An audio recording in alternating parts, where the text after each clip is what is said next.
Good evening dear students. Electronics में हमारा next lecture है होल्स एंड इलेक्ट्रॉन्स। एक्चुअल में इस लेक्चर का जो टॉपिक है वो मैं डिसाइड नहीं कर पा रहा था कि कौन सा टॉपिक रखें। ये जो इससे पहले जो हमारा टॉपिक था इंट्रिंसिक सेमीकंडक्टर, उसी का कंटिन्यूएशन है, आप इसको ऐसे समझ लीजिए। इसमें हम इंट्रिंसिक सेमीकंडक्टर की डेफिनेशन पढ़ेंगे, फिर इसमें कैसे क्रिएशन ऑफ होल्स होता है, कैसे फिर होल मूव करता है, इलेक्ट्रॉन कैसे फ्री होता है, वो हम इसमें प्यारे बच्चों पढ़ेंगे। तो देखिए प्यारे बच्चों, सबसे पहले हम इंट्रिंसिक सेमीकंडक्टर की डेफिनेशन देते हैं। यहाँ पे दो डेफिनेशन है हमारे पास, एक थ्योरेटिकल डेफिनेशन है और एक हमारे पास प्रैक्टिकल डेफिनेशन है। थ्योरेटिकल डेफिनेशन ये है प्यारे बच्चों कि कोई भी सेमीकंडक्टिंग मटेरियल, चाहे वो सिलिकॉन है, जर्मेनियम है या गैलियम आर्सेनाइड है, अगर वो एक ही तरह का मतलब अगर आप सिलिकॉन जर्मेनियम की बात करें तो उसमें सिर्फ एक ही एलिमेंट होना चाहिए, सिलिकॉन या जर्मेनियम, दूसरा कोई इंप्योरिटी उसमें नहीं होना चाहिए किसी भी तरह का। और अगर हम बात करें compound semiconductor like gallium arsenide की, तो उसमें एक ही तरह का कंपाउंड होना चाहिए। तो आप यहाँ पे ये ना कहें कि एक ही तरह का एलिमेंट होना चाहिए, कि उसमें कंपाउंड भी बोलना पड़ेगा, क्योंकि कंपाउंड सेमीकंडक्टर्स भी होते हैं। प्यारे बच्चों, ये है हमारी थ्योरेटिकल डेफिनेशन। थ्योरेटिकल में क्यों कह रहा हूँ, क्योंकि प्यारे बच्चों इट्स नॉट पॉसिबल कि एक परफेक्ट क्रिस्टल आपको मिल जाए, उसमें इंप्योरिटी ना हो। वो तो होगी, तो क्या इसका मतलब कोई भी इंट्रिंसिक या प्योर सेमीकंडक्टर नहीं होता? तो आंसर इज होता है। बट प्रैक्टिकल डेफिनेशन क्या है इसकी? तो प्रैक्टिकल डेफिनेशन ये है कि कोई भी सेमीकंडक्टिंग मटेरियल, चाहे वो सिलिकॉन है, जर्मेनियम है या गैलियम आर्सेनाइड है, वो उतने लेवल का प्योर होना चाहिए जितने लेवल का आज की मॉडर्न टेक्नोलॉजी उसको कर सकती है। Okay, this is the practical definition. Means purest form, purest achievable form in present time of either elemental semiconductor और कंपाउंड सेमीकंडक्टर, उसको हम कहेंगे प्यारे बच्चों इंट्रिंसिक या प्योर सेमीकंडक्टर्स। ये जो डायग्राम हमने बनाया है, ये एक थ्योरेटिकल इंट्रिंसिक सेमीकंडक्टर का बनाया है प्यारे बच्चों। ये टेम्परेचर जो बना है, ये सिलिकॉन या जर्मेनियम, सॉरी ये डायग्राम जो बना है ये सिलिकॉन या जर्मेनियम दोनों के लिए ही है। और ये जो इसका क्रिस्टल का जो स्ट्रक्चर होता है, दिस इज एट 0 केल्विन और we can say at very low temperature. क्योंकि प्यारे बच्चों यहाँ देखेंगे कि हर जगह आपको सिलिकॉन जर्मेनियम दिख रहा है, या तो सिलिकॉन है या जर्मेनियम है, and it is in its ideal state, आप ऐसा कह सकते हैं। प्योरेस्ट फॉर्म भी है और उसी के साथ साथ ही आइडियल स्टेट पे भी है। इन दिस सिचुएशन अगर आप इसी का इक्विवेलेंट बैंड डायग्राम देखेंगे तो this is our energy band diagram. और ये वैलेंस बैंड है हमारा, ये कंडक्शन बैंड है, और ये हमारा फॉरबिडन एनर्जी बैंड गैप है।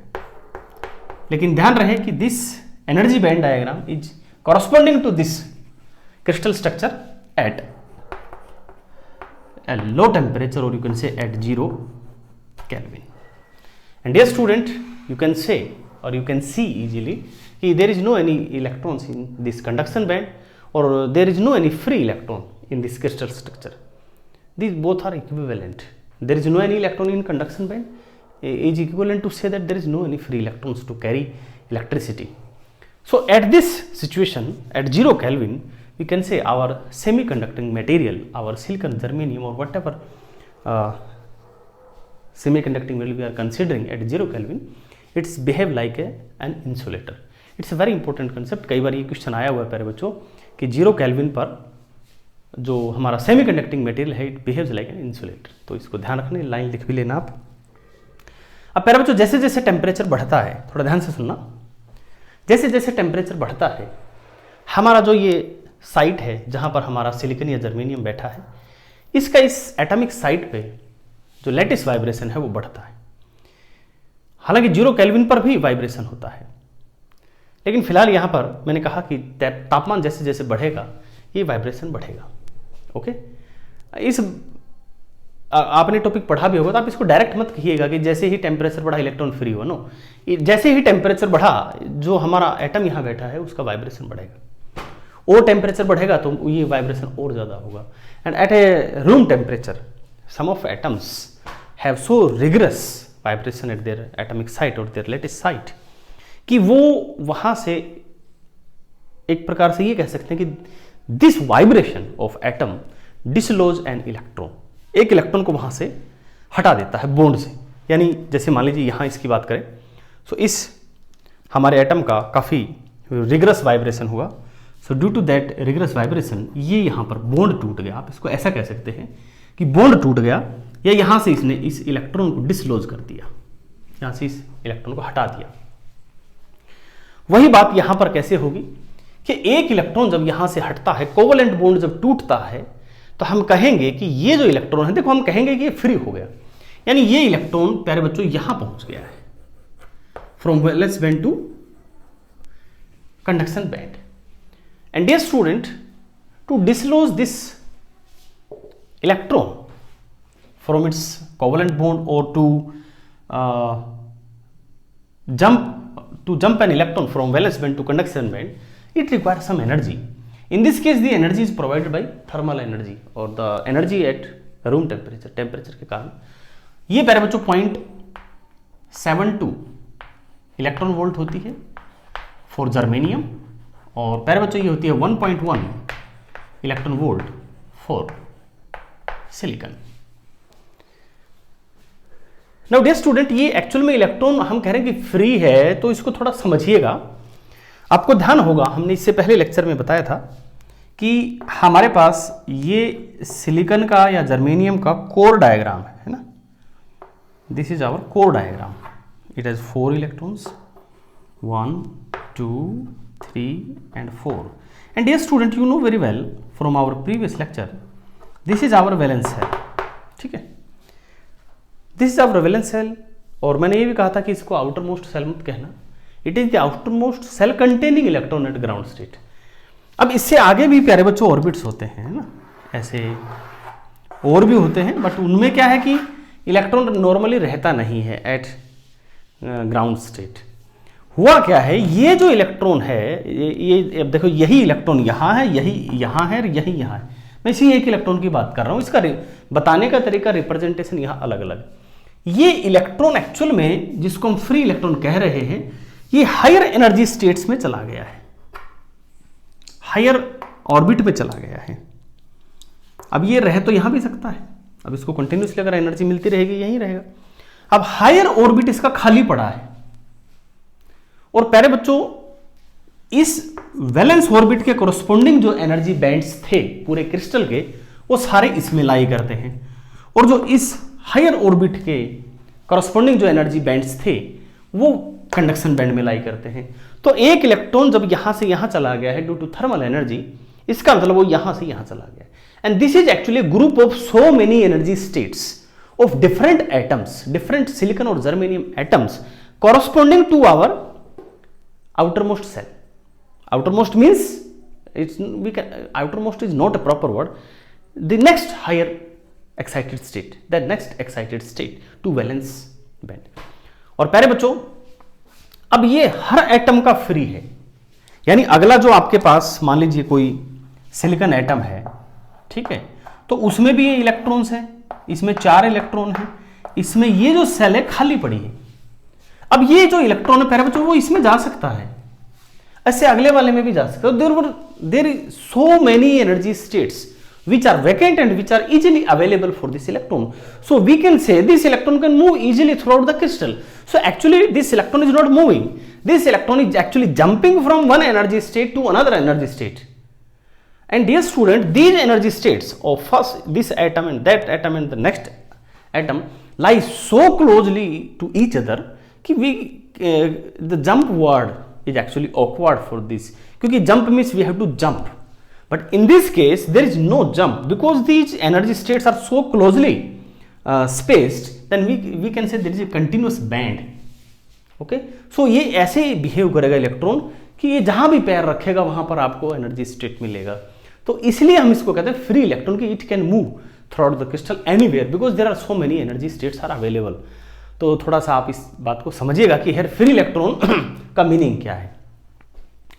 चलिए अब हम आगे बढ़ते हैं कि ये जो इलेक्ट्रॉन जब यहां से हटा है, तो मान लीजिए जैसे यहां से इलेक्ट्रॉन हटा है, तो इससे पहले क्या था प्यारे बच्चों कि ये न्यूट्रल था, इस पे +4 चार्ज था और इस पे -4 चार्ज था इस सेल पे। अब यहां से एक इलेक्ट्रॉन चला गया है तो यहां पे चार्ज हो गया -3, यहां हो गया +4, तो नेट जो चार्ज बचा यहां पे +1 इलेक्ट्रॉनिक चार्ज बचा।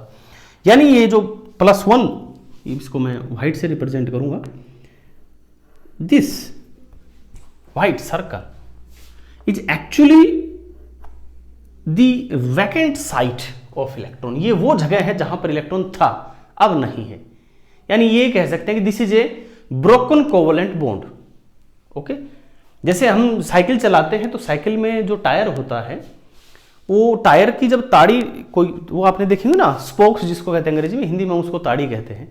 तो लोहे की जो उसके रिम में जो ताड़ी होती है, मान लीजिए एक ताड़ी टूट गई तो उस पहिए पे इतना कोई विशेष फर्क नहीं पड़ता, लेकिन वो टूट तो गई। तो अब यहाँ पे जो हमारा सिलिकॉन एटम है, ये इधर 4 बॉन्ड से बंधा हुआ है, एक टूट गया तो एटम तो वही रहेगा, लेकिन जो बॉन्ड टूटा है, जो इलेक्ट्रॉन वहां से गया है, इसका जो डिसलॉज हुआ है इलेक्ट्रॉन, उसकी जगह पीछे क्या बच गया, पीछे उसकी खाली जगह बच गई, जिसको हम कहते हैं होल।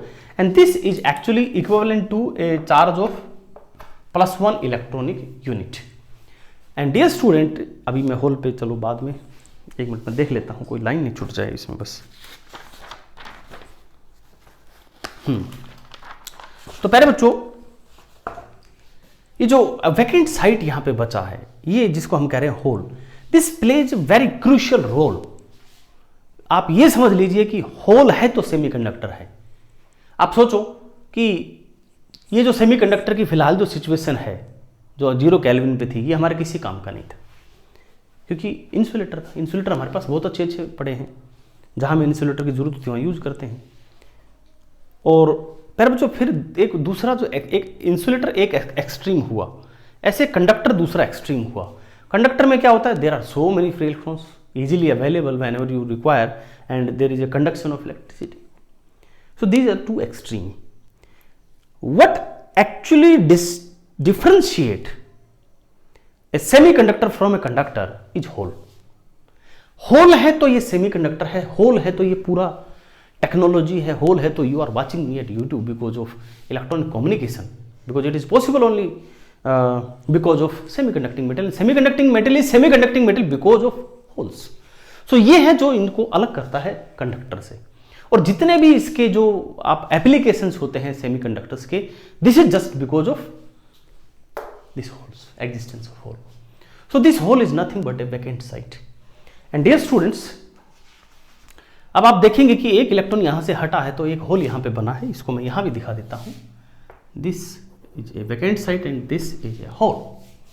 तो ऐसे प्यारे बच्चों, जब टेम्परेचर बढ़ेगा तो ना केवल ये, कोई और भी एटम होगा जो वाइब्रेशन करेगा और वो भी आपके इलेक्ट्रॉन को डिसलॉज करेगा। तो यहाँ पे आप क्या देखते हैं कि जितने फ्री इलेक्ट्रॉन्स यहाँ पर हैं, उतने ही यहाँ पर होल्स होंगे। यानी number of free electrons is equal to number of holes. और जब ये बराबर है तो हम इनको एक कॉमन नाम देते हैं Ni, इंट्रिंसिक कैरियर्स। इनको इंट्रिंसिक कैरियर्स बोलते हैं। अब प्यारे बच्चों, जब हम मान लीजिए यहां पर कोई इलेक्ट्रिक फील्ड अप्लाई करते हैं, ठीक है, अब मान लीजिए हमने यहां पे बच्चों एक इलेक्ट्रिक फील्ड अप्लाई किया, इधर मैंने मान लीजिए नेगेटिव प्लेट ले ली है, ठीक है, इधर मैंने पॉजिटिव प्लेट ले ली है। इलेक्ट्रिक फील्ड अप्लाई करने का मतलब है कि हमने इस सेमीकंडक्टिंग मेटल को जोड़ दिया है एक बैटरी से।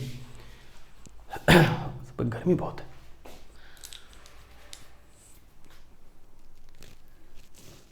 एक मिनट के लिए रुक जाओ।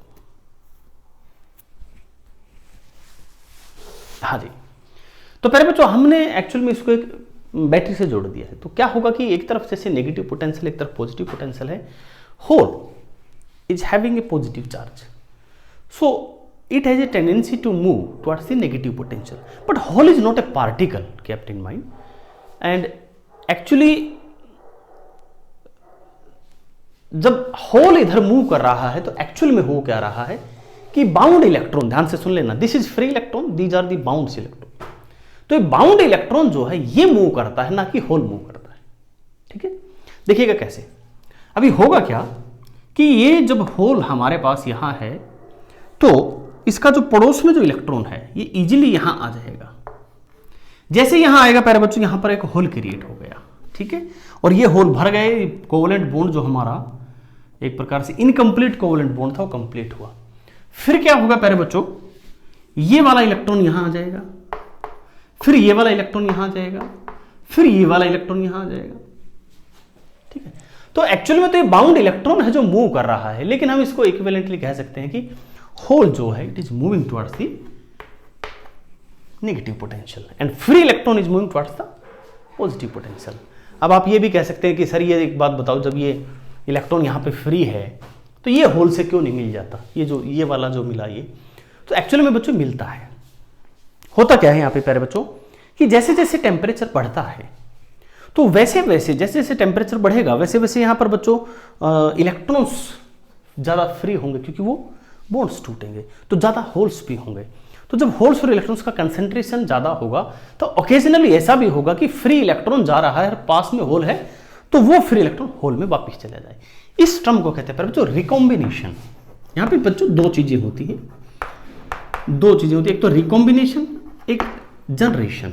ठीक है, तो होल्स एंड इलेक्ट्रॉन्स के पेयर जनरेट भी हो रहे हैं और रिकम्बाइन भी हो रहे हैं, दोबारा भी मिल रहे हैं, यानी जो हमारा इनकम्प्लीट कोवलेंट बॉन्ड है जिसको हम होल कहते हैं वो दोबारा से भी कंप्लीट हो रहा है, लेकिन एट इक्विलिब्रियम।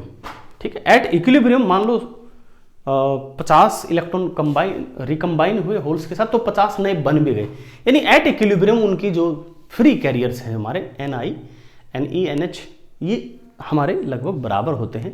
होता क्या है कि नए बन रहे हैं, पुराने खत्म हो रहे हैं, तो एक ऑलमोस्ट एक वैल्यू कांस्टेंट सी फिक्स वैल्यू वहाँ पे आ जाती है इक्विलिब्रियम कंडीशंस पे। उसको हम क्या कहते हैं, रिकॉम्बिनेशन मैंने बताया।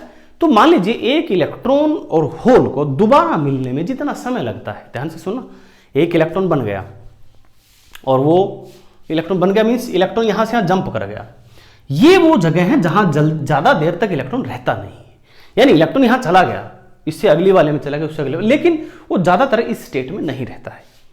आप ये मत सोचिएगा कि एक बार इलेक्ट्रॉन जो बन गया वो वहीं पे परमानेंट रहेगा। ध्यान से सुन लेना, इंपॉर्टेंट बात बता रहा हूँ कि एक इलेक्ट्रॉन वहाँ इस स्टेट से गया और वो परमानेंटली अब फ्री हूँ भाई मैं घूमनो, ऐसा नहीं है। दे आर कंटिन्यूसली, मैंने कहा ना कि जनरेशन भी हो रहा है, रिकम्बिनेशन भी हो रहा है, ये चलता रहेगा ये प्रोसेस। ऐसा नहीं कि भाई बन गए अब 150 चलो तुम अपना काम करो और हम अब होल हैं electron, no, they are continuously, they are combining continuously, they are generation of electron and hole. तो कितने समय बाद एक ऑन एवरेज एक इलेक्ट्रॉन होल से दोबारा मिल जाता है, उसे हम कहते हैं प्यारे बच्चों इसका लाइफ टाइम। और ये लाइफ टाइम प्यारे बच्चों मैं आपको बता देता हूं कितना होता है। It is from few nano second, यानी कम से कम ये नैनो सेकेंड के टर्म में रहेगा, टू सेवरल माइक्रो सेकेंड, ज़्यादा से ज़्यादा ये माइक्रो सेकेंड के टाइम पीरियड पे रहेगा। तो मतलब ज़्यादा समय नहीं रहता, बहुत थोड़े समय के लिए रहता है। And dear student, as you know कि there is a movement of electron and there is movement of holes. ये ध्यान रहे कि यहाँ पर जो करंट है वो दो तरह से है, इलेक्ट्रॉन के मूवमेंट के कारण भी करंट है और होल के मूवमेंट के कारण भी करंट है। इलेक्ट्रॉन के मूवमेंट के कारण जो करंट है वो IE है, होल के मूवमेंट के कारण जो करंट वो IH है। So this is my total current, IE plus IH means electronic current plus whole current is my total current. But kept in mind, please kept in mind, here we can say NE equals NH, but here प्यारे बच्चों IE is not equal to IH। ये ध्यान रखना, संख्या भले ही बराबर है लेकिन इन दोनों के कारण करंट बराबर नहीं होता। ठीक है प्यारे बच्चों, हाँ तो ये ध्यान रहे। आई थिंक आपको समझ में आया। Thanks for watching the video प्यारे बच्चों।